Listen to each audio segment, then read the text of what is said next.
Kita mulai. Assalamualaikum warahmatullahi wabarakatuh.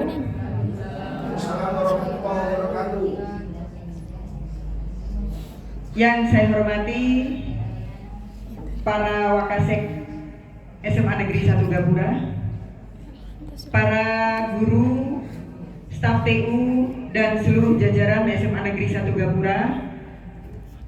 Pada hari ini, Jumat 7 Juni 2024, diselenggarakan diseminasi membangun ekosistem budaya positif di sekolah yang diselenggarakan oleh komunitas guru belajar SMA Negeri 1 Gapura. Para guru, para hadirin yang berbahagia, pada saat ini diseminasi membangun ekosistem budaya positif di sekolah, kita menghadirkan 3 narasumber. Narasumber pertama yaitu Ibu Sari Ayu Imaniah, Sarjana Pendidikan.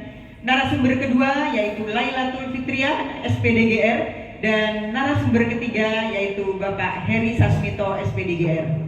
Sebelum acara kita mulai, ada baiknya kita melangkah pada acara pertama yaitu acara pembukaan. Kita buka acara pada kesempatan yang berbahagia ini dengan membaca Ummul Kitab Al-Fatihah.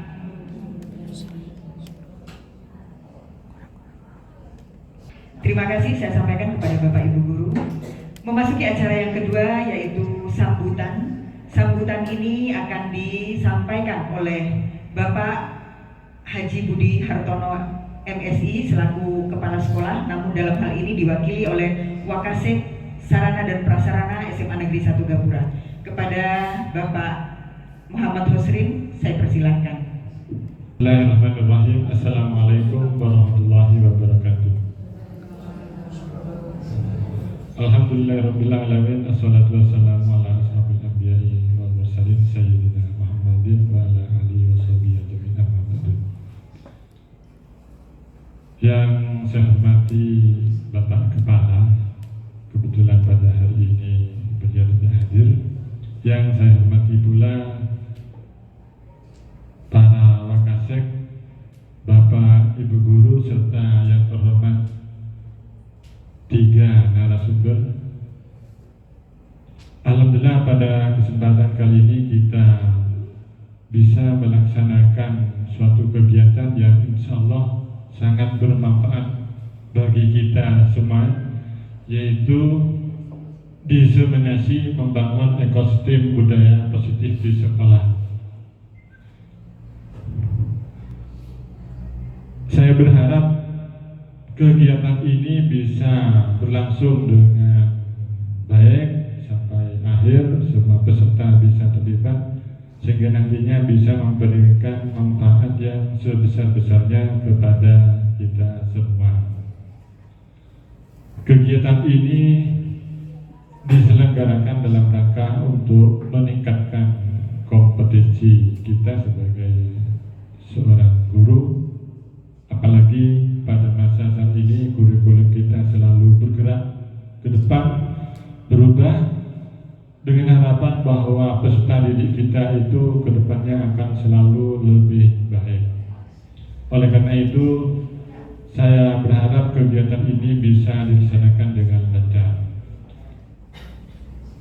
Dengan tidak berpanjang lebar, maka dengan mengucapkan Bismillahirrahmanirrahim, kegiatan diseminasi membangun ekosistem budaya positif di sekolah saya nyatakan dibuka.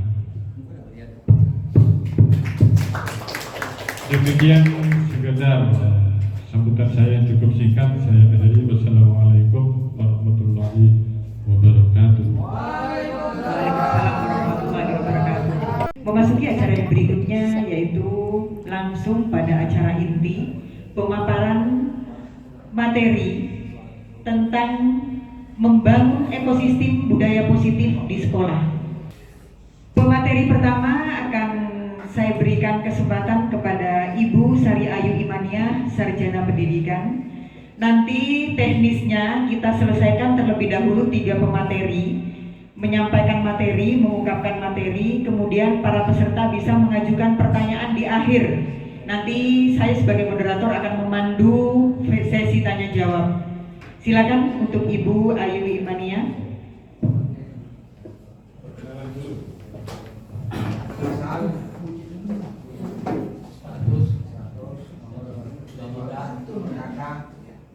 Bismillahirrahmanirrahim.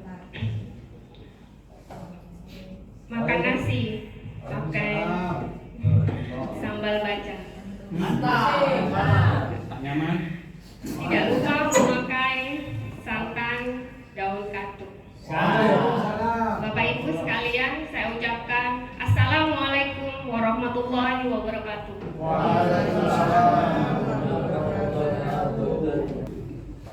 Di modul 1.4 program guru penggerak itu ada budaya positif, di mana ada materi eksplorasi konsep.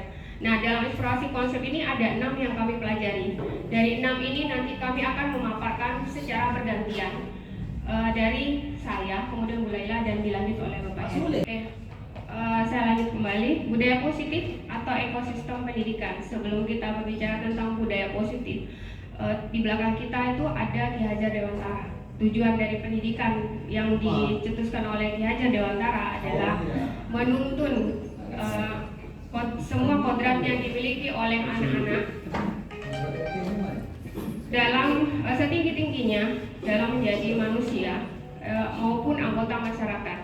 Nah, dari kata menuntun itu merupakan kata bisa dimasukkan dalam budaya positif. Sebelumnya kita ingin tahu dulu sih ya, budaya positif itu apa sih? Budaya positif itu adalah kebiasaan yang baik yang perlu kita tularkan. Nah, karena kita adalah seorang guru, berarti kita menularkannya kepada teman-teman sejawat dan kepada siswa-siswi kita, khususnya siswa-siswi kita. Guru itu diibaratkan sebagai petani. Nah, petani itu mempunyai kewajiban untuk menuntun tumbuh kembangnya dari tanaman yang ditanam. Misalkan nanam padi di sawah, ya dia mempunyai tanggung jawab untuk menuntun tumbuh kembangnya padi tersebut.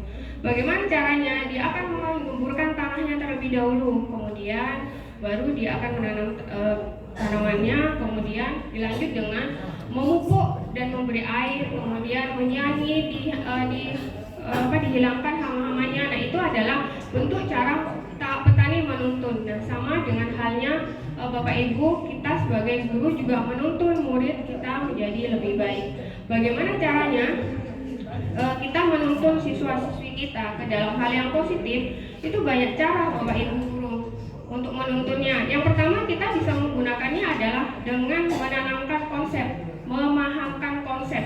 Kita memahamkan konsep dulu kepada siswa. Misalkan budaya positif yang kita akan ambil adalah tentang kebersihan lingkungan. Bagaimana kebersihan lingkungan itu akan terwujud jika jika kita membuang sampah pada tempatnya. Nah, itu pemahaman konsepnya dulu. Kita putuskan seperti itu dulu. Kemudian dilanjut dengan memberikan teladan. Nah, kita lakukan dulu Bapak Ibu sebagai teladan. Kita memberi contoh dulu kepada siswa-siswi kita. Dimulai dari diri kita sendiri dulu, membuang sampah pada tempatnya. Kemudian dari itu kita dilanjut kepada mengikuti menyepakati aturan. Jadi kita buat aturan dari kita sudah meneladani, kemudian kita membuat aturan. Jadi siapa yang sudah tidak ketika sudah membuang sampah, kalau ada yang tidak membuang sampah pada tempatnya, ayo kita kasih sanksi. Sanksinya adalah memungut sampah-sampah yang ada di sekitar tong sampah, misalnya seperti itu. Kemudian menjadi kebiasaan. Dari menyepakati kebiasaan aturan itu, kita berharap itu akan menjadi habit, menjadi kebiasaan dari kita, khususnya sebagai teladannya, kemudian yang kita tularkan kepada siswanya. Selanjutnya adalah dari kebiasaan itu akan menjadi karakter, karena kita sudah biasa melakukan itu, akhirnya menjadi karakter dimanapun dia berada, bukan hanya di lingkungan sekolah. Melihat sampah, dia akhirnya membuangnya ke tempat sampah. Nah, itu adalah karakter. Dari karakter akan menjadi budaya. Nah, budaya ini kan sifatnya banyak, sifatnya komunal. Jadi ayo kita bersama-sama mewujudkan budaya positif itu untuk ekosistem di sekolah. Selanjutnya ada paradigma, perubahan paradigma.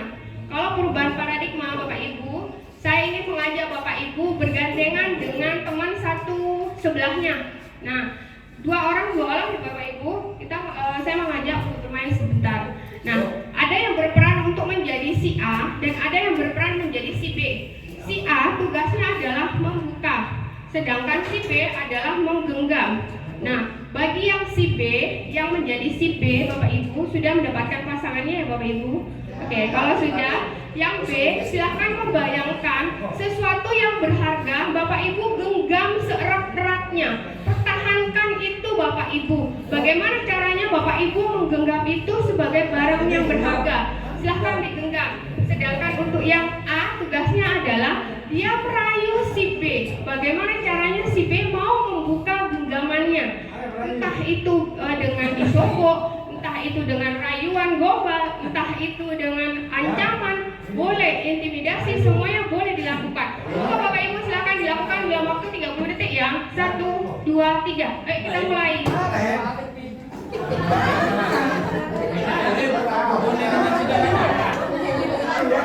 Bapak Ibu, saya ulangi lagi. Bapak Ibu, ada yang menjadi si A dan ada yang menjadi si B. Yang si B tugasnya adalah menggenggam sesuatu yang berharga di dalam genggaman Bapak Ibu. Sedangkan si A tugasnya adalah merayu si B untuk membuka genggamannya, bukan bergandengan Bapak Ibu. Saya kan sudah melakukan ya Bapak Ibu. Nah, sekarang apa yang sudah terjadi tadi? Yang menjadi si A, apakah ada yang berhasil membujuk teman si B untuk membuka genggamannya? Sukses. Berarti si B tetap yang menggenggam. Adakah yang merasa si A itu berhasil membuka genggaman si B? Sukses. Silakan. Terima kasih. Jadi menurut saya setiap diri orang itu memiliki kontrol atas dirinya sendiri. Jadi mau sebanyak apapun bisikan dari luar, tantangan, hambatan apapun dari luar, kalau kita mampu menguasai dan mengontrol diri kita sendiri, maka artinya kita sudah berhasil menguasai kontrol terhadap diri kita, mau sebanyak apapun rintangan dan hambatan yang ada dari luar. Menurut saya seperti itu. Terima kasih Bu Ila. Baik, kesimpulannya sebenarnya adalah kalau yang si A tadi ada yang berhasil membuka si B, jadi yang B yang tadi menggenggam itu berhasil dibuka oleh si A, entah itu dengan cara rayuan atau apapun. Nah, itu berarti pertanyaannya adalah kenapa sih kok bisa kebuka? Nah, sekarang ganti kepada yang tetap menutup di genggamannya. Sebenarnya pertanyaannya sama, kenapa kok tetap mau menutup? Nah, kemungkinan besar itu untuk menjawab pertanyaan itu sebenarnya bervariasi ya. Kemudian kemungkinan pertanyaan yang ketiga, dari si A dan si B itu sebenarnya siapa sih yang mendominasi Bapak Ibu? Kalau Pak Salam siapa yang mendominasi tadi dengan Pak Sofian Pak Salam? Oh, Pak Sofian. Ya, dengan cara digelitik ternyata Pak Sofiannya. Oke. Nah, dari itu berarti Bapak Ibu semuanya itu adalah tergantung dari Bapak Ibu. Yang mendominasi itu adalah diri Bapak Ibu sendiri. Jadi untuk memutuskan membuka itu adalah kan Bapak Ibu sendiri. Dan yang memutuskan untuk tetap menggenggam itu juga Bapak Ibu sendiri. Tidak ada, walaupun yang membuka itu adalah iming-iming, ayo dibuka atau diklitik. Nah, akhirnya kebuka. Tapi kan tetap karena itu tangan Bapak Ibu sendiri dan akhirnya terbuka. Ya seperti itu Bapak Ibu. Kemudian ada perubahan paradigma melalui stimulus, respon, dan teori kontrol. Bisakah kita mengontrol seseorang Bapak Ibu? Bisa ya? Oke, bisa dilakukan dengan respon, stimulus respon dan teori kontrol. Nah, kalau di stimulus kontrol kita mencoba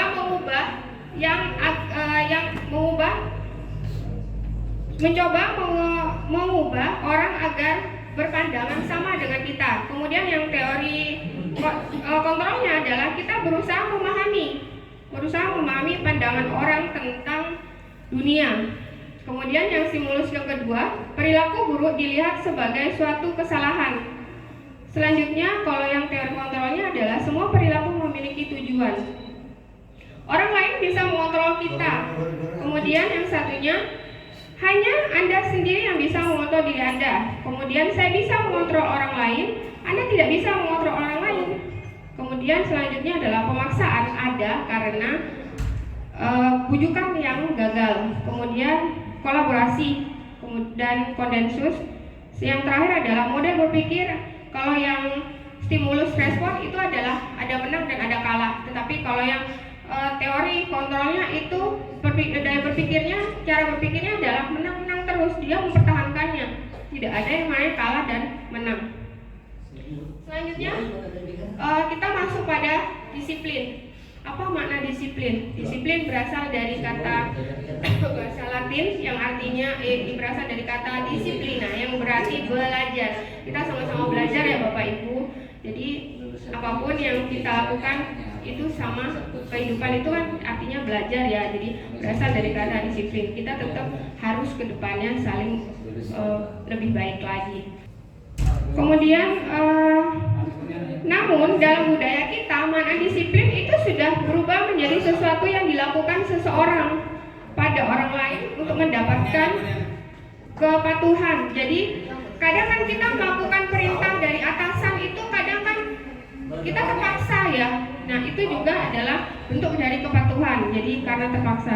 Disiplin dengan ketidaknyamanan bukan dengan apa yang kita hargai atau pencapaian suatu tujuan mulia. Nilai-nilai kebajikan. Pada nilai-nilai kebajikan ini adalah sifat positif manusia yang merupakan tujuan mulia yang ingin dicapai setiap individu. Nilai-nilai kebajikan universal berarti nilai-nilai kebajikan yang disepakati bersama, lepas dari suatu agama, bangsa, kemudian bahasa maupun latar belakangnya. Nah begitu juga di profil pelajar Pancasila itu juga mempunyai nilai-nilai kebajikan. Yang pertama itu adalah beriman dan bertakwa kepada Tuhan Yang Maha Esa. Yang kedua, kebinekaan global. Yang ketiga adalah berkolaborasi atau bekerja sama. Yang keempat itu adalah kreatif. Yang kelima itu berpikir kritis. Yang keenam adalah mandiri. Nah itu adalah yang ingin kita capai. Modul guru penggerak. Kemudian teori motivasi perilaku manusia. Di situ ada 3. Saya kasih contoh dulu Bapak Ibu ya dari seorang guru. Karena kita guru, jadi saya akan memberikan contoh seorang guru. Suatu hari Bapak Ibu, di antara Bapak Ibu ada yang disuruh oleh kepala sekolah misalkan mengikuti seminar, tetapi di luar jam mengajar Bapak Ibu, kira-kira dimulai dari jam 4 sampai dengan jam 8 malam. Nah, menurut Bapak Ibu akan melakukan atau tidak? Tidak ya Bapak? Tidak. Benar Bapak? Berarti berani menentang ya Bapak? Baik. Adakah yang tetap melakukan Bapak Ibu?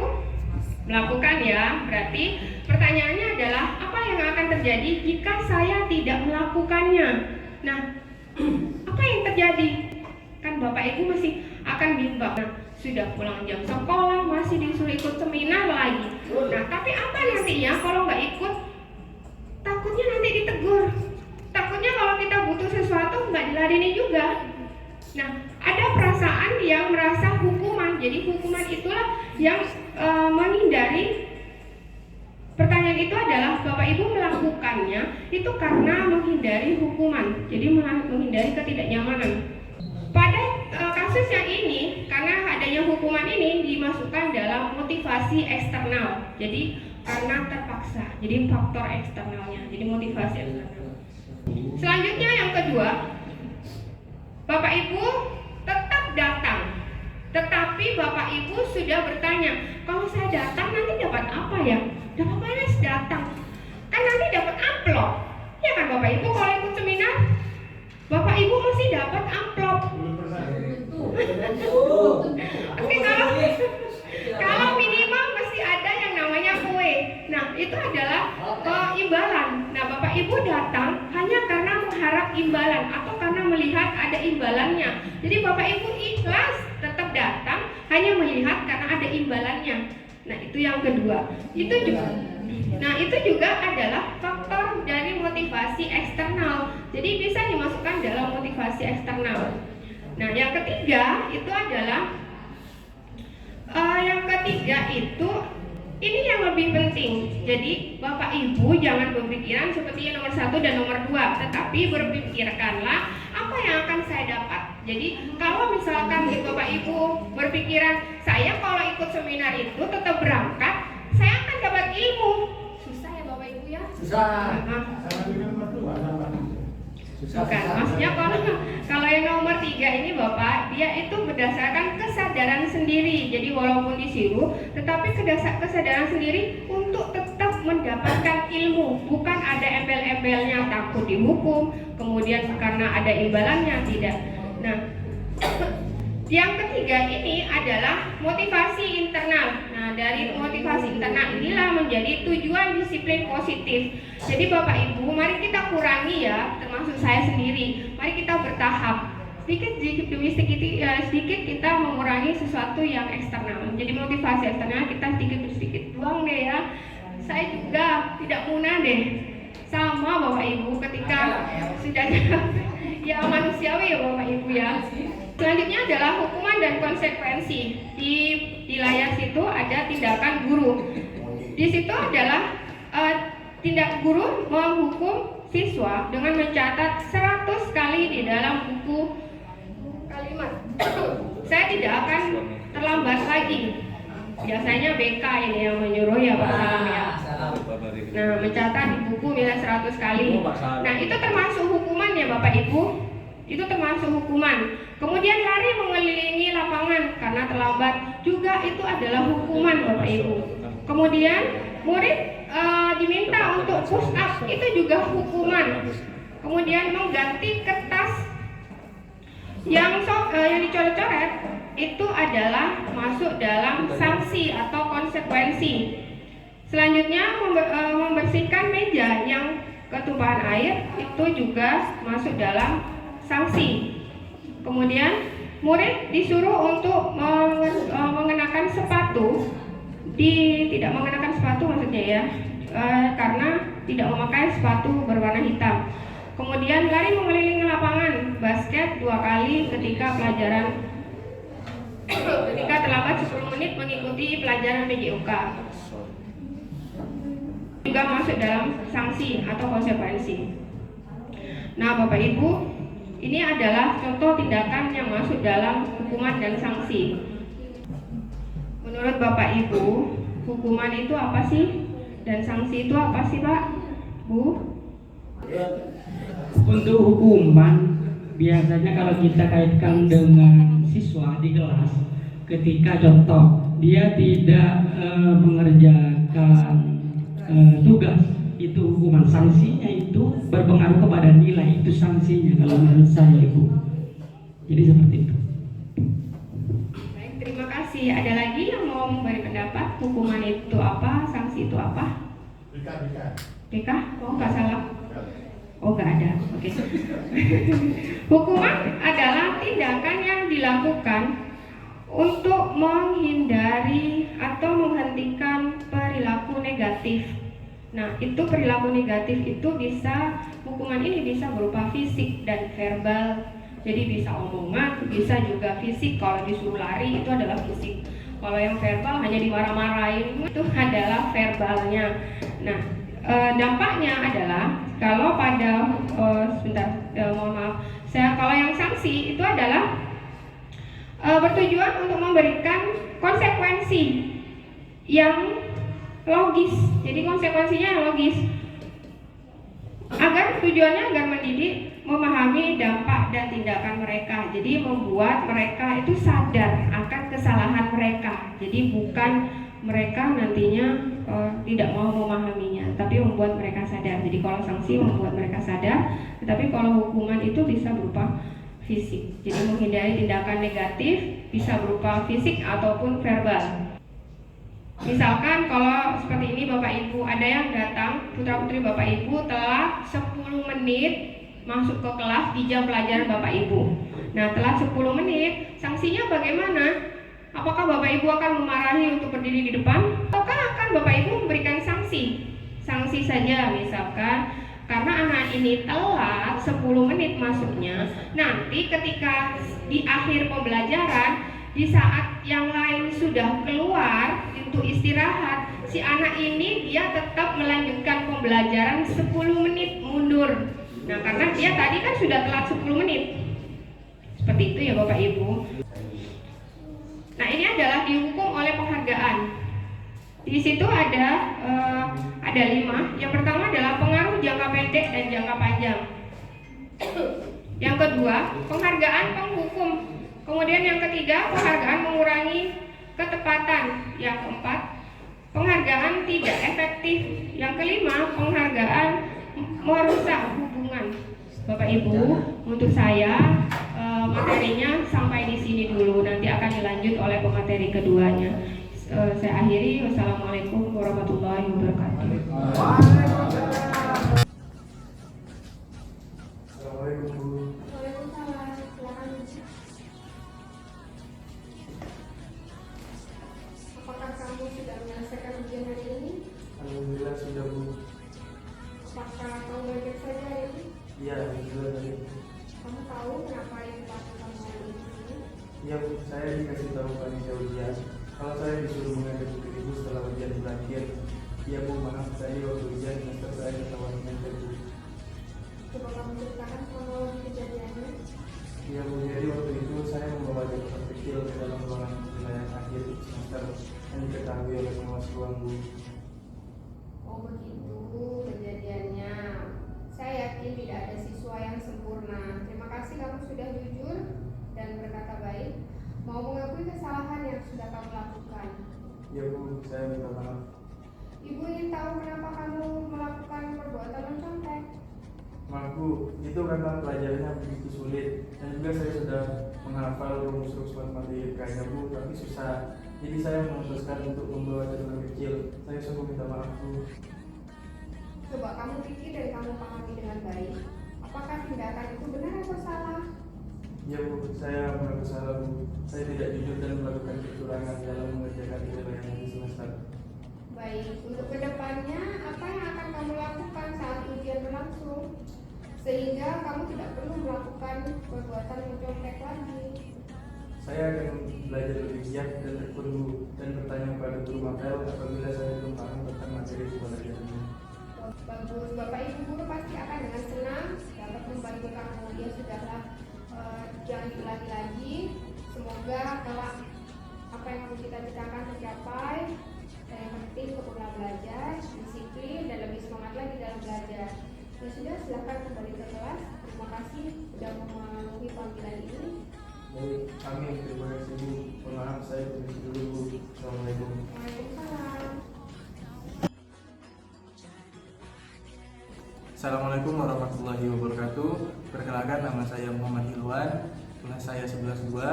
Baik, ketika saya melakukan kecurangan saat mengerjakan penilaian akhir semester, saya tidak dimarahi atau dihukum. Justru saya dinasihati dan diberikan pengarahan bahwa tindakan saya salah, bahkan diajak memperbaiki kesalahan tersebut. Sekian, terima kasih. Assalamualaikum warahmatullahi wabarakatuh.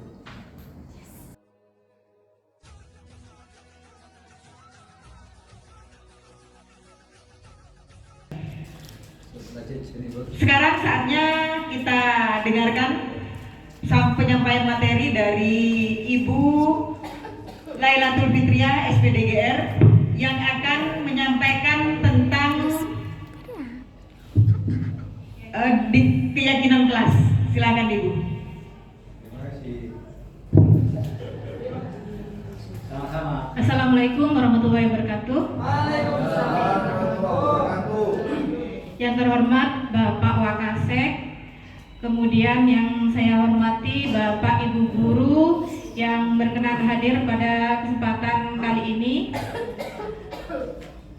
Untuk materi yang akan saya sampaikan pada diseminasi ini yaitu mengenai keyakinan kelas. Tapi sebelumnya saya akan mengajak Bapak Ibu untuk briefing terlebih dahulu. Ada yang tahu tepuk the best? Ya, tepuk the best. Ya, saya kasih contoh. Tepuk the best.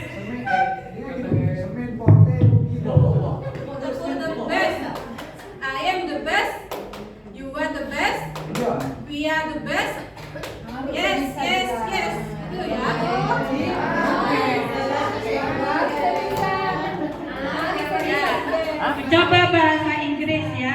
Kita biasakan berbahasa Inggris. Support the best. Mungkin bisa berdiri supaya tidak ngantuk Bapak Ibu.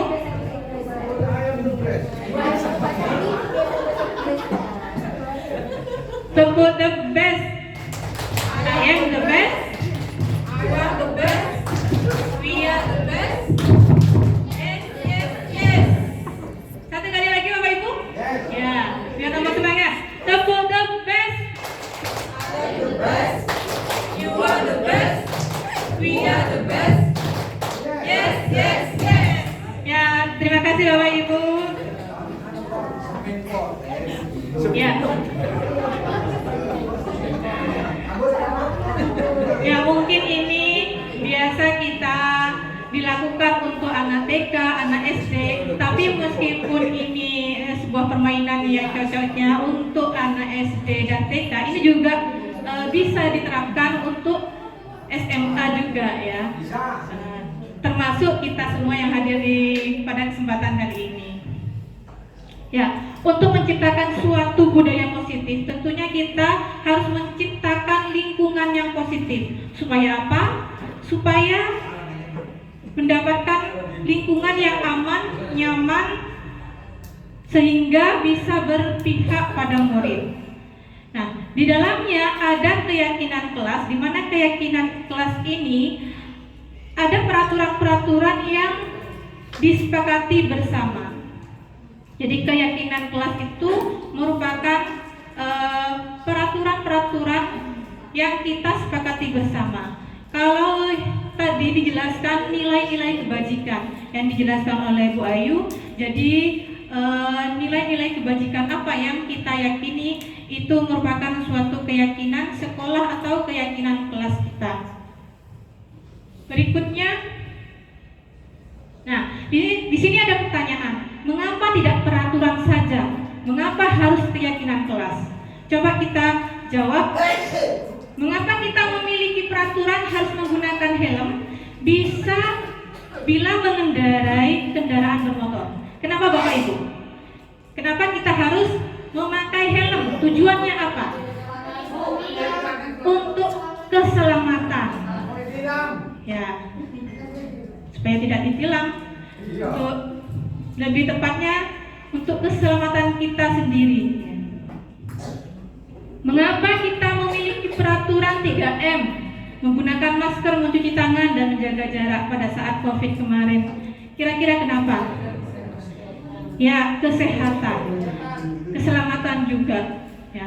Keselamatan, kesehatan itu merupakan nilai-nilai kebajikan yang ingin kita capai. Ya. Tujuannya apa? Nah, ini bisa mendukung motivasi internal. Kembali lagi ke nilai-nilai kebajikan sehingga lebih menggerakkan seseorang dibandingkan mengikuti serangkaian peraturan-peraturan saja. Nah, di sini ada beberapa poin peraturan.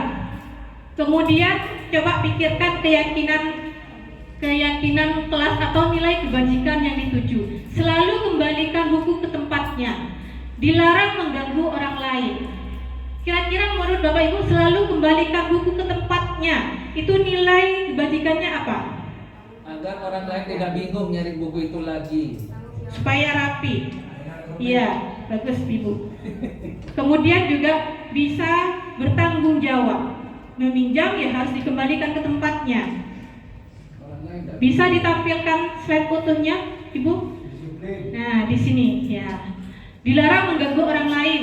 Berarti nilai kebajikannya menghormati orang lain dan diri sendiri. Hadir di sekolah 15 menit sebelum pembelajaran. Nilai kebajikannya bisa disiplin, komitmen, menghormati juga. Dilarang melakukan kekerasan, keselamatan. Kemudian dilarang menggunakan narkoba, kesehatan. Bergantian menunggu giliran, ya, menghormati dan seterusnya. Lanjut Ibu. Nah, di sini ada tahapan-tahapan pembentukan keyakinan sekolah atau kelas.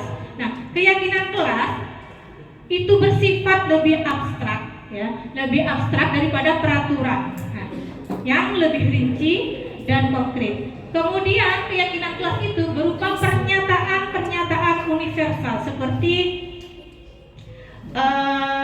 menghormati, itu di dalamnya ada misalkan pada saat guru menjelaskan kita mendengarkan, itu bagian dari menghormati guru. Kemudian bisa menghormati teman. Jadi nilai yang universalnya saling menghormati, seperti itu. Kemudian sebelumnya dulu Bu. Nah, pernyataan keyakinan kelas itu senantiasa dibuat dalam bentuk kalimat positif. Jadi keyakinan kelas itu bukan jangan membuang sampah sembarangan, tapi bisa diganti buanglah sampah pada tempatnya, seperti itu. Jangan menggunakan HP di kelas pada saat pembelajaran. Bisa diganti dengan apa? Gunakan HP secara bijak pada saat bisa simpan HP di dalam tas. Nah, kemudian sebaiknya sesuatu dapat diterapkan di lingkungan tersebut. Jadi kita membuat keyakinan yang memang bisa diterapkan sesuai dengan lingkungan sekolah kita. Terus semua warga kelas itu hendaknya ikut berkontribusi. Jadi bukan hanya dibuat oleh guru saja, tapi oleh siswa atau murid, sehingga bisa disepakati bersama. Kemudian bersedia meninjau kembali dari waktu ke waktu, ya, itu Bapak Ibu. Nah, di sini prosedur pembentukan keyakinan kelas. Di sini ada tahapan-tahapannya, yaitu yang pertama bercurah pendapat, kemudian mencatat, terus selanjutnya menyusun keyakinan dengan mengganti kalimat negatif menjadi kalimat positif yang seperti yang saya jelaskan barusan. Selanjutnya tinjau kembali apa yang mungkin terdapat peraturan-peraturan di situ. Nah, seperti yang saya jelaskan, misalkan ada yang satu payung, misalkan berjalan di kelas yang pertama, kemudian mendengarkan penjelasan guru yang kedua, yang ketiga misalkan mencatat apa yang disampaikan. Itu termasuk nilai kebajikan apa? Apakah termasuk saling menghormati? Berjalan di misalkan menunduk ketika lewat di depan guru, kemudian mendengarkan penjelasan guru, itu berarti satu payung saling menghargai atau saling menghormati. Ya. Sehingga harapannya keyakinan kelas itu tidak terlalu banyak, berkisar 3 sampai 7 keyakinan saja. Supaya apa? Supaya mudah diingat dan dipahami oleh siswa. Kemudian semua warga kelas itu dipersilahkan meninjau kembali dan menyetujuinya serta menandatanganinya. Ya, setelah dibuat kesepakatan kelas itu ditandatangani dan ditempel di dinding kelas. Nah, berikutnya ada penerapan yang sudah saya lakukan di sini, bisa di play di bawah. Jadi ini pertama saya membuka salam, kemudian saya menanyakan kondisi kelas. Ya. Kondisi kelas itu seperti apa? Anak-anak menjawab kadang kotor, kemudian ada yang sering terlambat. Selain menanyakan keyakinan kelas, saya juga selain menanyakan kondisinya, saya juga menanyakan apa impian mereka tentang kelas itu. Nah, mereka menjawab disiplin, terus saling menghormati, kemudian mendengarkan guru pada saat menjelaskan, seperti itu. Kemudian saya memberikan kertas post-it. Nah, di sini nampak. Nah, ini. Nah, kemudian keyakinan apa, nilai-nilai apa yang ingin mereka capai, dituliskan satu saja di kertas itu. Setelah itu diminta untuk menempelkan di kertas yang sudah saya sediakan. Nah, seperti itu. Kemudian langkah selanjutnya nilai-nilai yang sama itu dikelompokkan. Nah, itu baris yang pertama untuk nilai yang menjaga kebersihan. Nah, itu ada 4 nilai yang sama. Kemudian saya Ternyata dari hasil yang dituliskan itu ada kalimat negatif. Nah, sehingga saya mengajak siswa untuk mengganti kalimat negatif itu menjadi kalimat positif.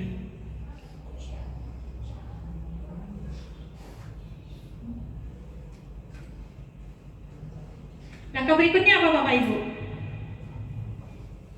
Saya menanyakan kembali kepada siswa, adakah yang tidak sepakat dengan nilai-nilai yang ditulis oleh temannya itu? Nah, ternyata semua sepakat, tidak ada yang tidak setuju.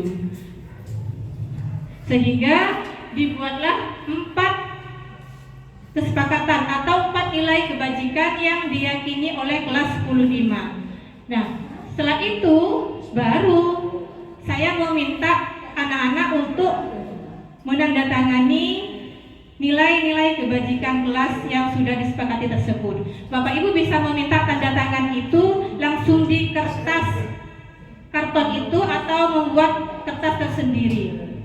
Atau bahkan nanti ketika mau menempelnya, Bapak Ibu bisa membuat banner dengan nilai-nilai kesepakatan yang sama. Nah, harapannya setelah diseminasi ini ada tindak lanjut dari Bapak Ibu wali kelas pada saat awal tahun ajaran baru. Bapak Ibu wali kelas bisa menyusun keyakinan kelas bersama dengan anak didik Bapak Ibu ya. Jadi di sini ini pada kegiatan ini anak-anak memberikan tanda tangan tentang keyakinan kelas itu. Oke, berikutnya. Nah, sekarang di sini ada contoh keyakinan kelas. Masuk kelas tepat waktu dan berbaris sebelum masuk kelas. Ini merupakan keyakinan kelas atau bukan? Ya. Masuk kelas tepat waktu atau bisa diganti dengan nilai kebajikan yang lebih universal. Apa? Kalau masuk ke kelas tepat waktu diganti dengan disiplin. Ya, bukan begitu Bapak Ibu? Datang tepat waktu ke kelas. Kemudian selalu menjaga kebersihan lingkungan kelas, tidak boleh membuang sampah sembarangan. Itu kalimat negatifnya diganti ya Bapak Ibu. Atau langsung dihapus saja, diganti dengan selalu menjaga kebersihan lingkungan. Kemudian yang ketiga, tidak boleh mengganggu teman saat pembelajaran, diganti dengan apa? Saling menghormati. Selanjutnya, membiasakan untuk mengucapkan 4 kata maaf, tolong, terima kasih, dan permisi. Bisa itu. Kemudian kalau mau bertanya, tunjuk jari terlebih dahulu. Itu masuk keyakinan kelas. Selanjutnya yang ke-6, kalau ada teman yang bertanya, yang lain mendengarkan. Termasuk keyakinan kelas apa? Ada yang satu payung dengan ini, yang tadi? Ya, yaitu saling menghormati. Terus yang terakhir, melaksanakan piket kelas. Tanggung jawab. Ya. Nah, berikutnya ini ada materi 5 kebutuhan dasar manusia. Ternyata 5 kebutuhan dasar manusia itu ada 5. Yang pertama, bertahan hidup. Contohnya, kita butuh untuk makan, kita butuh untuk sehat, tetap sehat. Jadi itu kebutuhan dasar kita. Kemudian yang kedua yaitu penguasaan. Kita butuh penguasaan, misalkan butuh diakui, kemampuan kita itu butuh diakui. Kemudian kebebasan, kita butuh kebebasan dalam memilih sesuatu misalkan. Terus yang keempat yaitu kesenangan. Kita butuh senang. Mungkin sebagai guru kita juga butuh healing. Pada Sabtu Minggu kita tidak memikirkan tugas, itu suatu kebutuhan kesenangan. Kemudian cinta kasih atau rasa memiliki dan dimiliki, ya, rasa diterima. Nah, contoh di sini. Nah, di sini Dinda, seorang anak kelas 3 SD, begitu tiba di rumah pulang dari sekolah, menangis dan mengadu pada ibunya bahwa dia benci pada Ibu Rani. Kemudian, menurut Anda, kebutuhan apa yang berusaha dipenuhi oleh Dinda jika jawabannya seperti ini? Ibu guru bilang, aku tidak boleh bersenandung sewaktu mengerjakan tugas. Katanya, kelas harus tenang, tidak ada suara, kan nggak seru jadinya. Itu kira-kira kebutuhan dasar yang mana?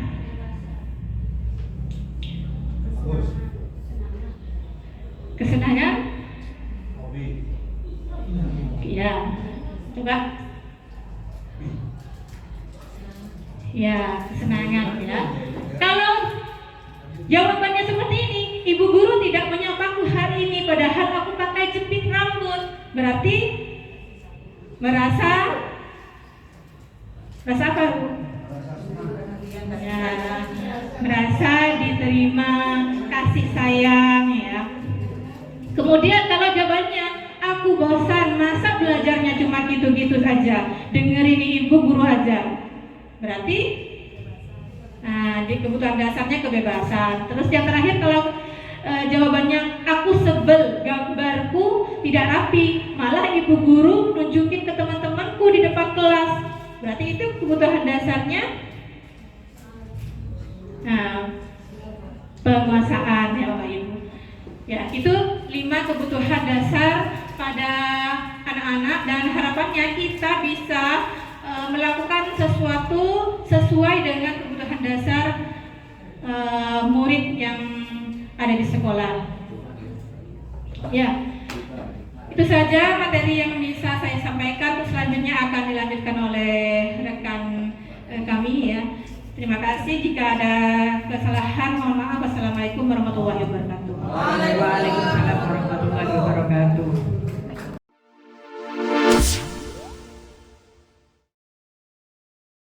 Assalamualaikum warahmatullahi wabarakatuh. Bagaimana kabarnya hari ini? Alhamdulillah baik ya. Pada pagi hari ini kita akan membuat keyakinan kelas. Kalian sudah tahu belum tentang keyakinan kelas? Belum tahu ya. Kira-kira menurut kalian peraturan kelas dan keyakinan kelas itu apa? Siapa yang membuat peraturan kelas? Guru. Kalau keyakinan kelas siapa yang membuat? Kita bersama. Kita bersama. Jadi guru dan siswa. Nah, oke, benar ya. Jadi kalau peraturan itu hanya satu arah, tapi kalau keyakinan kelas itu 2 arah. Jadi kita membuat kesepakatan bersama, membentuk suatu keyakinan. Nah, untuk menetapkan keyakinan itu, kalian pikirkan kondisi kelas di 10.5 itu seperti apa? Ada yang ya? Bagaimana? Sering kotor. Iya. Kemudian ada lagi? Silakan. Yang angkat tangan siapa? Ada beberapa siswa yang datang tidak tepat waktu. Ada yang siswa yang datang tidak tepat waktu. Oke, mungkin ada jawaban lain? Apalagi kalau guru sedang menjelaskan bagaimana? Ada nggak yang bermain HP? Ada. Oke, kemudian impian kalian tentang kelas ini bagaimana? Kalian memimpikan kelas yang seperti apa? Disiplin. Kemudian apalagi? Kelasnya bersih. Kelasnya bersih, karena sering kotor maka kalian memimpikan kelas menjadi bersih ya. Kemudian terus Mendengarkan guru yang menjelaskan Bu. mendengarkan guru pada saat menjelaskan ya. Nah, oke. Nah, sekarang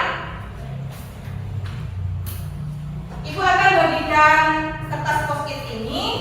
Tugas kalian menuliskan satu saja ya, kesepakatan atau keyakinan kelas yang ingin kalian yakini, ingin kalian sepakati bersama ya. Tapi cukup tulis satu saja.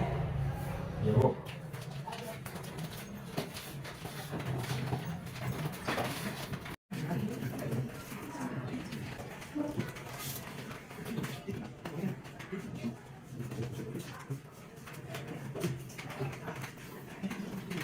Silakan kalau sudah ditulis ya, ditempel di kertas yang ada di depan itu. Ya, silakan. Cara bergantian kalian tempel.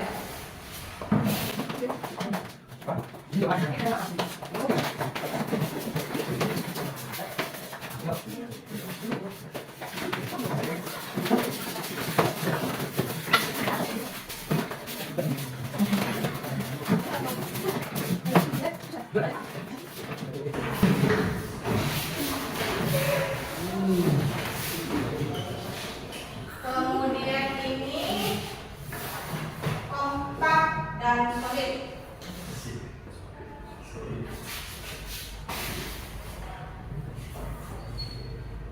Ini jangan ribut saat guru mengajar, mendengarkan berarti saling menghormati ya. Saling menghormati.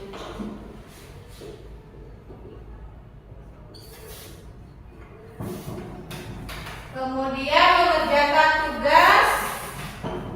Berarti termasuk apa kalau mengerjakan tugas? Disiplin atau bukan? Nah, disiplin waktu ya. Jadi disiplin waktu itu bisa dalam mengerjakan tugas, kemudian datang. Ya, maksud disiplin dalam tiket. Yang keempat adalah disiplin waktu.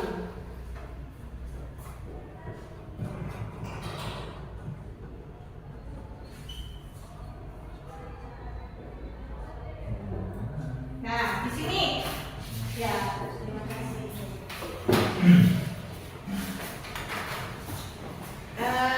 Ini ya, perhatikan nomor 3, ini ada kalimat negatif, jangan. Nah, untuk keyakinan kelas kita menghindari kata jangan, tidak, dan tidak boleh kata negatif, tapi dibuat kalimat positif. Berarti kalau dibuat kalimat positif ini menjadi seperti apa? Jangan ribut saat guru mengajar, itu kan sudah termasuk menghormati guru ya? Ya Bu. Jadi sebenarnya ini sudah cukup saling menghormati.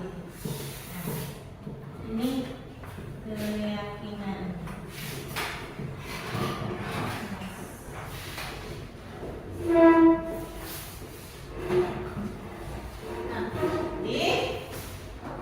Ada 4 keyakinan ya di sini, ada menjaga kebersihan yang sama Ibu ambil ya. Kemudian ini menjaga kebersihan, saling menghormati. Ada 4 ya. Dari sini ada yang tidak sepakat enggak dengan keyakinan kelas yang kalian buat ini? Sepakat semua ya? Iya. Oke. Kalau kalian sepakat dengan keyakinan kelas ini, berarti kalian harus meyakini kesepakatan ini dan benar-benar menjalankan keyakinan kelas yang sudah kalian buat. Ya, setuju? Setuju. Saya mengeluarkan keyakinan kelas kalian, Ibu minta kalian tanda tangan di sini, ya, sebagai bukti kalian membuat keyakinan kelas. Oke, secara bergilir tanda tangan di sini. Terus berdiri. Alfian.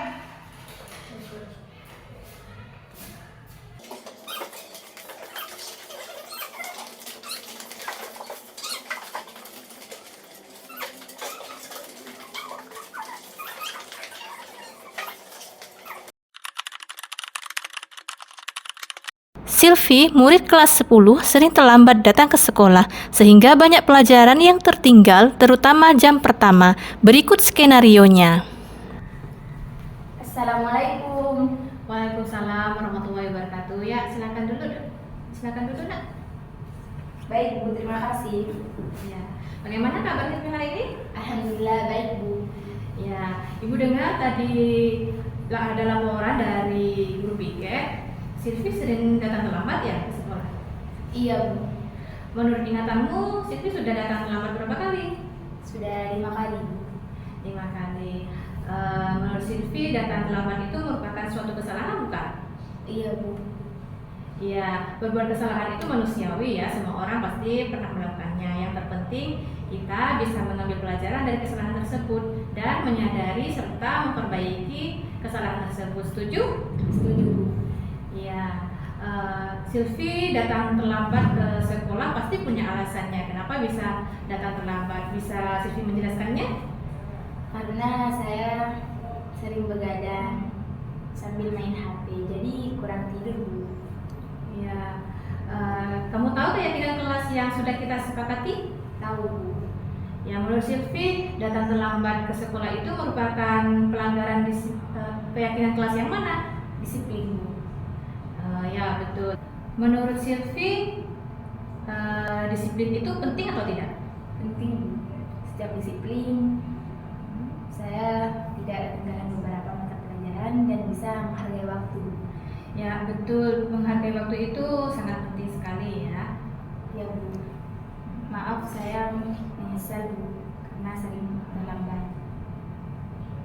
Ya, sikap yang baik sudah kamu tunjukkan dengan meminta maaf ya. Sekarang bagaimana solusi yang bisa Sylvie lakukan supaya Sylvie bisa datang tepat waktu ke sekolah? Saya tidak akan sering begadang lagi dan lebih cepat dan lebih awal tidur ya. Ya, solusi sudah Sylvie peroleh, sudah ditemukan solusinya ya. Ibu juga akan bekerja sama dengan orang tuamu supaya Sylvie pada akhirnya bisa datang tepat waktu ke sekolah. Ya, kalau begitu silakan Sylvie bisa kembali kelas ya. Ya. Terima kasih Ibu. Waalaikumsalam warahmatullahi wabarakatuh.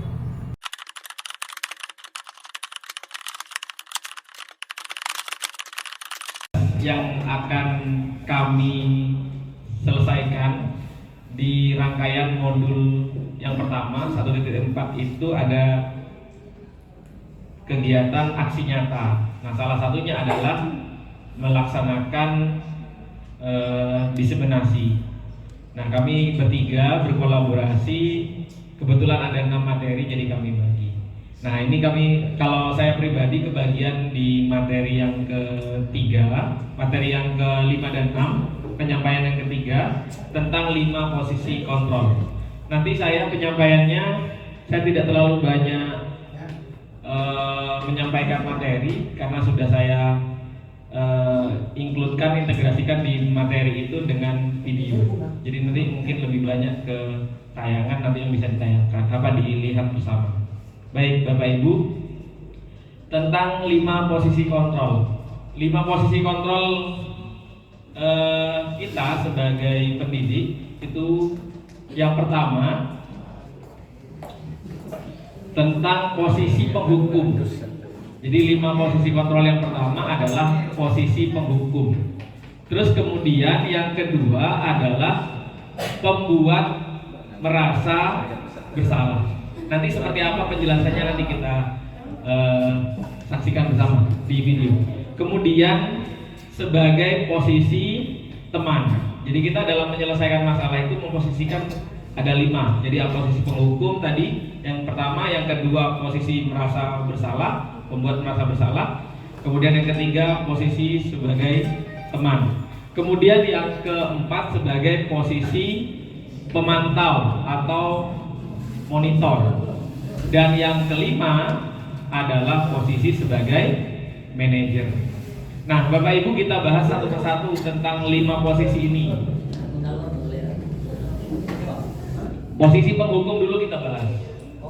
Posisi penghukum seperti kita sama, kalau misalkan ketemu anak-anak atau murid-murid yang nakal, bandel gitu ya. Jadi apa yang sebenarnya posisi penghukum itu yang dikerjakan? Pasti kalau penghukum itu pasti bicaranya menggunakan nada yang tinggi, menghardik, menunjuk-nunjuk, bahkan mungkin menyakiti dan juga menyindir. Nah, karena di sini posisinya menghukum, berarti di situ ada hukuman. Hukumannya bisa berupa hukuman fisik, ya. Jadi di sini hukumannya fisik maupun psikis. Nah, psikis ini biasanya verbal. Nah, apa dampaknya kalau kita memposisikan diri sebagai penghukum? Dampaknya pada murid akan menjadi pendendam Bapak Ibu. Jadi pendendam. Kemudian tidak menyukai guru tersebut atau mata pelajaran yang diampu. Jadi bisa jadi ketika kita memarahi atau menghukum anak tertentu, kemudian pada pelajaran berikutnya dia tidak ikut atau berada di luar kelas. Nah, untuk lebih memahami posisi penghukum, mari kita saksikan video berikut. Ada kasus di mana ada seorang anak terlambat hadir 20 menit di sekolah. Saya coba sambungkan dengan sound tapi sudah saya keraskan ya. Baik, untuk memahami posisi penghukum, kita saksikan bersama-sama seperti apa. Ini ada kasus murid yang namanya Naren terlambat hadir 20 menit ke sekolah. Nah, kalau sebagai penghukum seperti apa? Kita saksikan bersama-sama.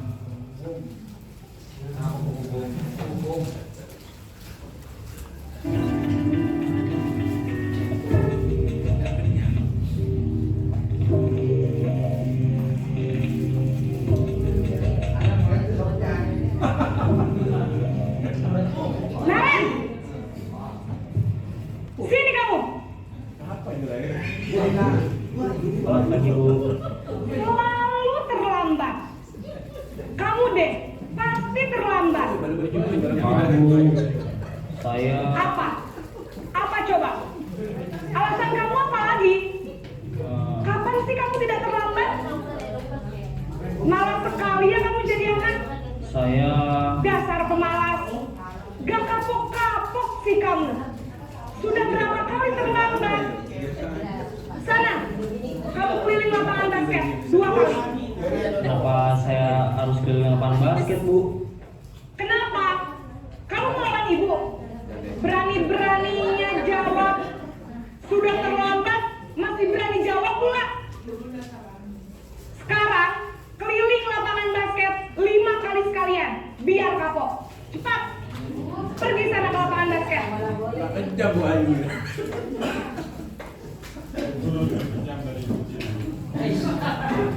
Nah, itu Bapak Ibu contoh kalau kita memposisikan diri sebagai penghukum. Berikutnya, posisi pembuat merasa bersalah. Nah, kalau posisi sebagai pembuat merasa bersalah, berarti yang ciri-cirinya adalah suaranya cenderung lembut, tenang, namun kata-katanya menyalahkan murid. Jadi kan nanti kita simak videonya. Guru akan menyatakan hal-hal yang merasa kesalahan ada pada murid dengan membuat guru menderita. Jadi kita membebankan masalah itu sepenuhnya pada murid. Ya, jadi bukan kesalahan dari guru. Jadi semuanya pada murid. Nah, apa dampaknya pada murid? Murid akan selalu merasa bersalah. Nah, kalau murid selalu merasa bersalah, ini termasuk dalam identitas yang gagal. Kemudian murid akan merasa rendah diri, kemudian akhirnya akan menarik diri dari lingkungan. Jadi kalau misalkan kita sering mengatakan bahwa kamu itu bodoh, kamu itu selalu terlambat, selalu bikin masalah, kemungkinan akan lambat laun dia akan menarik diri dari lingkungannya, dia tidak akan bergaul. Nah, bagaimana contohnya? Kita lihat sama kasusnya bagus, cuma kasus yang sama, cuma ini posisi yang beda yang diperankan oleh aktornya di sini. Kita simak bersama-sama. Posisi pembuat merasa bersalah.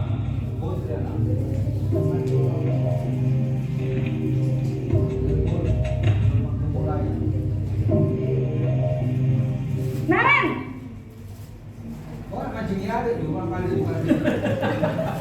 Selamat pagi, Bu. Naren, kamu kenapa terlambat lagi, nak? Ya Tuhan, Naren, kamu senang ya bikin ibu susah ya? Kalau kamu terlambat lagi, nanti ibu yang ditegur bapak kepala sekolah, nak. Disangka ibu tidak bisa membina kamu. Duh, gimana ini? Guru mari gajian Duh, Gusti Naren, kamu suka ya kalau ditegur bapak kepala sekolah? Terus, sekarang ibu harus tulis apa yang di buku absen? Ini kamu sudah sering terlambat loh. Ibu harus apa coba? Maaf, Bu. Maaf sekali. Ya sudah, lain kali jangan bikin ibu susah lagi ya, nak ya. Ibu tidak akan kuat lagi kalau kamu begini terus. Bisa jantungan kalau ibu tegur bapak kepala sekolah. Sana cepat ke kelas. Maaf ya Bu. Itu yang posisi membuat merasa bersalah. Kemudian posisi yang ketiga Bapak Ibu, posisi sebagai teman. Nah, apa ciri-cirinya kalau kita memposisikan atau memilih posisi ini dalam penyelesaian kasus murid? Ciri yang pertama adalah guru berbicara dengan nada ramah, akrab, cenderung bersenda gurau untuk menghangatkan suasana. Jadi seperti layaknya kita ngobrol sama teman. Kemudian murid akan merasa senang, aman, akrab dengan guru. Kemudian identitas yang tercipta itu identitas sukses atau berhasil. Jadi sama seperti kita bicara sama teman sebaya kita ya, sama itu kalau menyelesaikan masalah kan pasti nadanya ramah begitu. Nah, kita coba apa dampaknya pada murid? Murid akan tergantung pada satu orang. Jadi kalau kita misalkan sama seperti kita guru ya, kalau kita punya teman atau sahabat untuk menceritakan segala sesuatu masalah pada diri kita, kalau teman kita itu nggak ada, misalkan keluar kota, maka kita itu merasa kehilangan sesuatu karena tidak punya teman untuk menyampaikan atau bercurhat gitu ya. Jadi tergantung pada satu orang. Kemudian murid tidak mandiri, ya, tidak mandiri sehingga akhirnya tidak bisa berpikir untuk diri sendiri. Nah itu, kita lihat penyelesaiannya, kasusnya masih kasusnya Naren, tapi posisinya sebagai teman. Oke.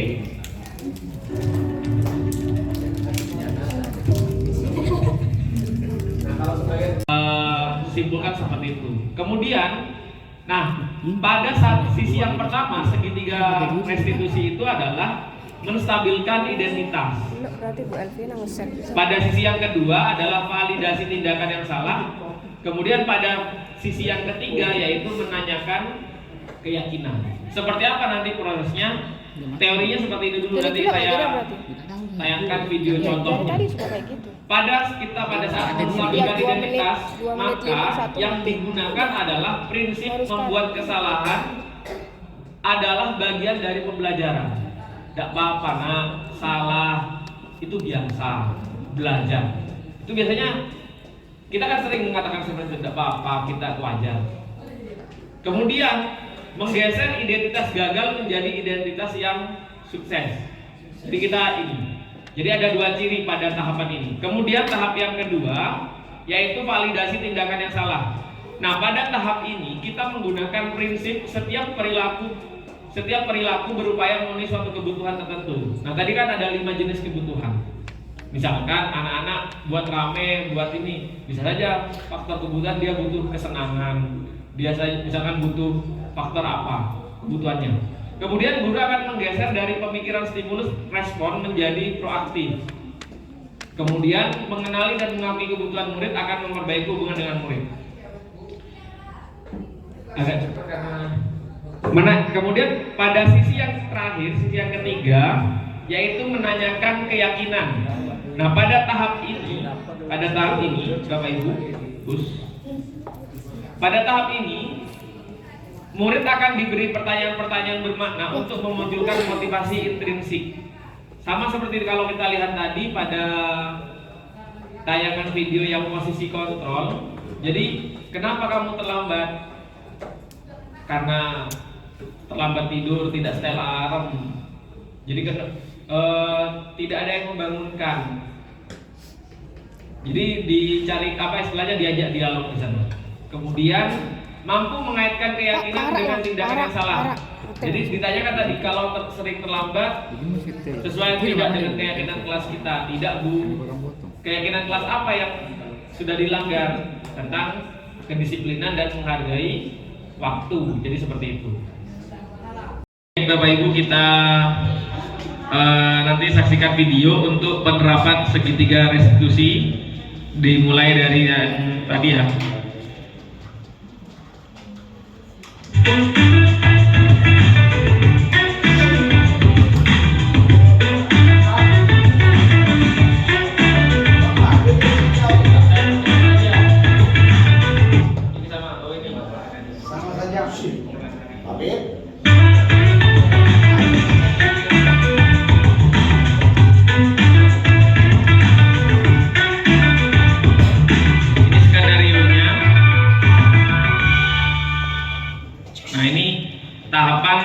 menstabilkan identitas.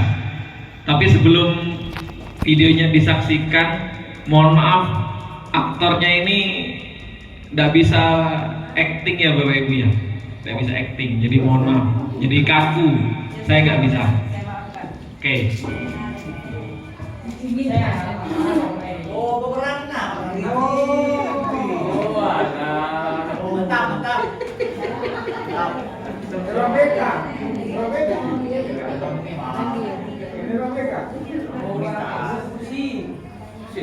Apa yang kamu lakukan terhadap dia? Saya marah-marah Pak, saya maki-maki pada setiap dokter sadar, saya mengubrak mejanya Pak. Oh begitu. Ketika kamu berbuat seperti itu, ada alasannya itu? Pak, masa saya diam saja, saya kan sudah susah payah menjaga soal, tapi pada saya nyontek tidak berubah diri. Ya wajarlah kalau kamu karena tidak ada validasi tindakan yang salah. Dari tadi Bapak sangat salah jagai tindakan kamu yang tidak berbuat lebih buruk daripada itu.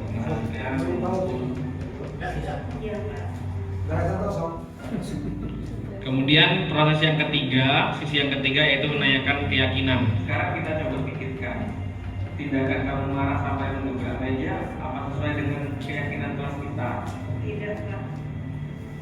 Menurut kamu, keyakinan kelas apa yang sudah dilanggar? Saling menghormati atau menghormat. Ya betul. Menurut kamu saling menghormati antar teman itu penting atau tidak untuk kamu? Baik, kalau menurut kamu itu penting, jadi keyakinan apa yang harus kamu lakukan pada saat kamu sedang marah? Kamu bersedia memperbaiki masalah ini? Apa yang akan kamu lakukan untuk memperbaiki masalah ini? Sabar dan menahan amarah saya. Kalau ada teman yang mencontek, saya akan melaporkan pada hukuman pelajaran atau wali kelas saya. Ya tepat sekali tindakan yang kamu pilih tadi. Tetap semangat ya. Sekarang silakan kembali ke kelas. Terima kasih. Sama.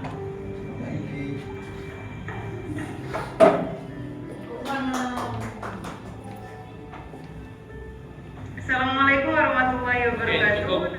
Itu Bapak Ibu, jadi tentang materi 5 posisi kontrol dan segitiga restitusi. Sekian dari saya, kurang lebihnya mohon maaf dan mohon maaf. Terima kasih Bapak Ibu atas kerjasamanya, atas dukungannya. Dari saya pribadi, saya akhiri. Assalamualaikum warahmatullahi wabarakatuh. Saya kembalikan ke Baik, kita beri aplaus yang meriah untuk narasumber yang ketiga kita, Bapak Heri Sasmito. Bapak Ibu yang saya hormati, kita memasuki sesi tanya jawab. Saya beri kesempatan 2 penanya terlebih dahulu, nanti kalau ada sisa waktu bisa dilanjutkan. Penanya pertama.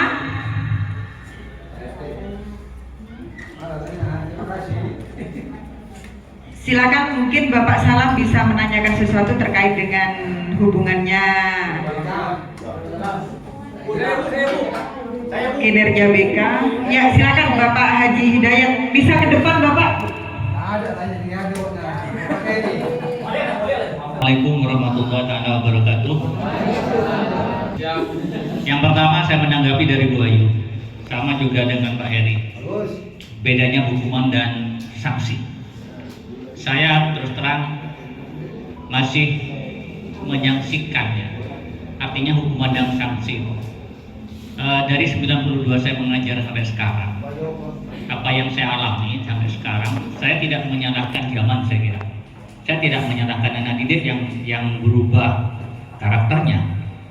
Saya juga tidak menyalahkan guru yang metodenya seperti apa dulu. Tetapi saya melihat di era-era sekarang ini, saya mencoba dengan metode lama. Contoh konkret, kalau Pak Heri juga contoh konkret, saya juga misalnya konkretnya. Saya mengajar di Yayasan Darul Sudian, Pak. Saya lebih banyak hukuman, Pak, daripada sanksi. Saya tidak sebagai manajer, terus terang. Tetapi apa yang saya alami di situ, saya tidak bisa menerapkan di SMA Gapura. Karena dunianya mungkin bagi saya takut di sini. Tapi kalau di sana saya berani. Saya tantang. Anaknya tantang, wali kelasnya saya tantang, Wali-walinya saya tangkap juga, laporkan saya.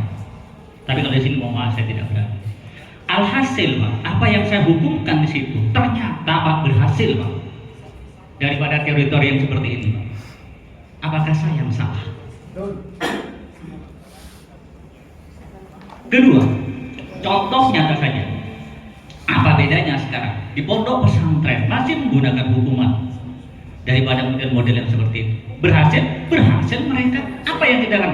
Bukan masalah mereka pinternya. Bahkan saya melihat banyak tayangan di situ kan. Barangkali saya sebagai guru atau teman-teman, mohon maaf, kalau anak tidak tahu matematika, itu barangkali sangat mudah kita pelajari. 1, 2, 3 bulan bisa kita training untuk melatih matematika atau bahasa Indonesia lah, saya tidak matematika. Tetapi kalau anak tidak biasa mengantri, tidak bisa membuang sampah pada tempatnya, ini membutuhkan waktu bukan 1 sampai 5 tahun Pak. Proses. Apa? Tetap saya mengatakan bahwa itu adalah hukuman bagi saya. Mohon tanggapan Pak dari Pak Ede atau dari Bu Ayu. Langsung dijawab Pak, karena saya inginkan jawaban. Kalau ini saya salah, saya perbaiki. Kalau ini benar, ya mungkin bagaimana. Tetapi saya nyatakan bahwa ini adalah salah, karena saya lebih banyak menghukum daripada memberikan misalnya sanksi, kemudian manajer dan apa bentuknya. Terima kasih. Assalamualaikum warahmatullahi wabarakatuh. Waalaikumsalam warahmatullahi wabarakatuh. Terima kasih Bapak Haji Hidayat. Langsung saja ditanggapi oleh kedua pemateri kita, Ibu Ayu Imaniah dan Bapak Heri Sasmito. Masing-masing pemateri untuk menjawab hanya 2 menitan ya. Terima kasih untuk Pak Dayat. Saya akan mencoba menjawab. Jadi seperti yang saya katakan tadi bahwa perbedaan dari hukuman dan sanksi atau konsekuensi. Kalau hukuman itu kan tindakan yang diberikan untuk menghilangkan perilaku yang negatif. Nah, bisa berupa verbal, ucapan ataupun tindakan. Nah, mungkin yang dilakukan Pak Dayat itu 2 hal ini adalah verbal dan fisik. Nah, itu sudah dilakukan di pondok pesantren. Kemudian kalau yang sanksi itu adalah tujuannya adalah memberikan konsekuensi yang logis. Jadi tujuannya adalah untuk mendidik agar memahami. Jadi siswa itu bukan hanya dididik, tetapi dia memahami kesalahannya itu yang bagaimana. Dia setelah melakukan kesalahan itu diberi pemahaman, dia sadar. Nah, kalau hukuman itu hanya menghukum sesuatu yang bersifat negatif. Bisa dipahami Bapak, sudah tergambar perbedaan antara hukuman dan sanksi. Oke, kalau memang sudah paham bisa untuk pemateri ketiga kita Bapak Heri Sasmito. Laila, silakan. 2 menit juga. Ya, terima kasih. Mungkin apa yang dilakukan di pondok pesantren itu bukan termasuk hukuman, Bapak. Kalau sudah dijelaskan, jika melanggar sesuatu itu misalkan tidak hafal, terus kemudian dikasih apa itu, dipukul apa atau dipecat ya, itu mungkin sudah dijelaskan sebelumnya. Itu bukan termasuk hukuman, Bapak, tapi termasuk konsekuensi. Tapi kalau hukuman itu nanti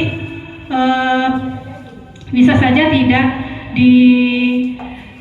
dibuat peraturan sebelumnya. Kalau konsekuensi itu stimulus dari adanya peraturan yang dilanggar. Seperti itu Bapak. Tapi diharapkan pada konsep budaya positif ini tidak menggunakan hukuman dan juga bukan konsekuensi, tapi harapannya restitusi. Meskipun tidak semua kegiatan itu dilakukan restitusi. Misalkan kasus yang terlalu berat, misalkan sudah melibatkan tindak pidana, nah itu bisa dilakukan hukuman, bukan restitusi lagi, seperti itu. Mungkin itu yang bisa saya tambahkan. Ya, bisa di Bapak tambah jelas, nanti di pemateri ketiga yang menjawab tambah jelas lagi. Pulang-pulang dari sini puas semua. Oke, silakan.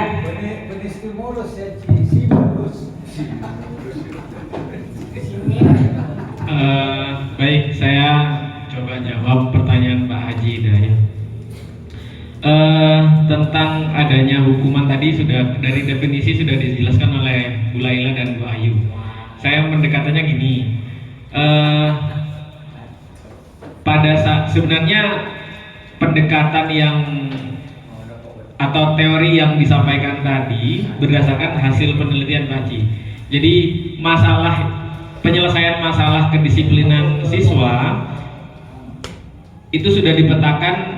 Guru memiliki 5 posisi kontrol. Ada penghukum, ada sebagai teman, ada sebagai pembuat rasa bersalah, terus kemudian posisi sebagai manajer. Nah, ternyata dampak yang ditimbulkan itu yang membuat proses internalisasi karakter itu lebih cepat. Ternyata menurut hasil penelitian itu posisi manajer. Jadi kenapa? Karena posisi penghukum tadi dampaknya secara menurut hasil penelitian itu akan menjadi pendendam, kemudian tidak membenci guru, kemudian bahkan tidak ikut pelajarannya. Nah, kalau misalkan tadi ditanya, kalau di pondok itu kalau nggak digitukan nggak akan terbentuk karakter. Memang Pak Haji, tantangannya untuk pembentukan karakter ini kan sebenarnya dari latar belakang keluarga. Dari mana murid kita itu berangkat. Nah, kalau kita misalkan siswa kita berangkat dari keluarga yang mohon maaf kepedulian terhadap pendidikan itu kurang, maka pendekatan manajer kita gunakan yang amburadul Pak. Jadi kita belajar gak apa-apa, bukan salah, tapi harapannya nanti. Jadi kalau seperti di tayangan slide yang terakhir, posisi sebagai manajer itu adalah posisi tujuan sebagai pendidik. Jadi tujuan semua guru untuk memposisikan sebagai manajer. Jadi tidak salah, sebagai penghukum tidak salah. Karena memang harus seperti itu. Kalau misalnya kita ketemu seperti anak yang mohon maaf sudah dinasehati berulang kali gak bisa, dia berulang kali gak apa-apa, silahkan, gak ada masalah. Nah, makanya Pak Haji, kenapa kalau hukuman itu tentang masalah penjelasan tadi, hukuman dan hukuman. Jadi makanya menurut materi yang sudah kami pelajari, kenapa nanti arahnya bukan hukuman. Jadi bukan hukuman, tapi adalah bukan peraturan kelas. Bukan peraturan kelas atau bukan peraturan sekolah, tapi bentuknya adalah keyakinan kelas atau keyakinan sekolah. Harapannya memang prosesnya lama. Harapannya seperti ini Pak Haji.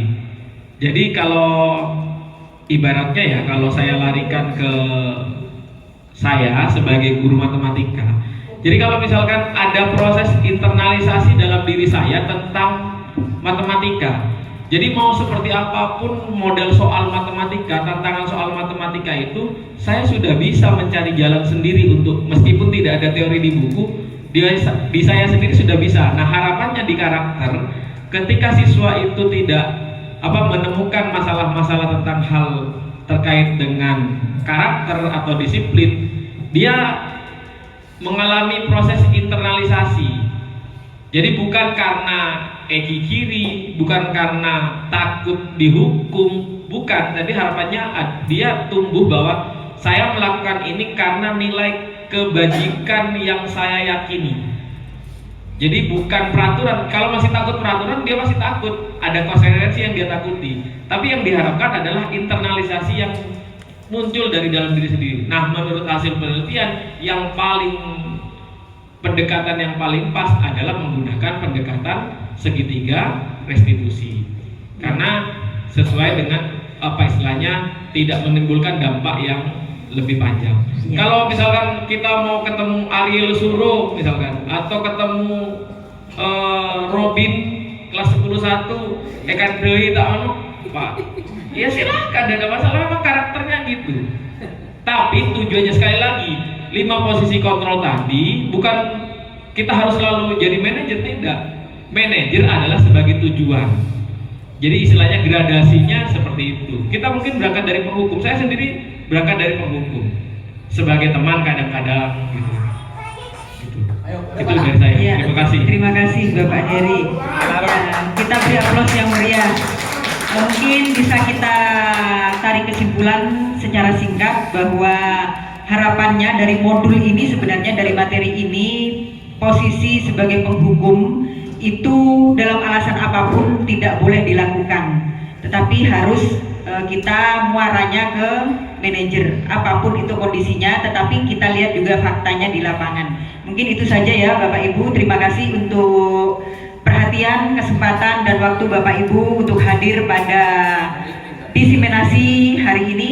Saya sebagai moderator mohon maaf apabila ada salah kata. Saya akhiri. Wassalamualaikum warahmatullahi wabarakatuh. Waalaikumsalam.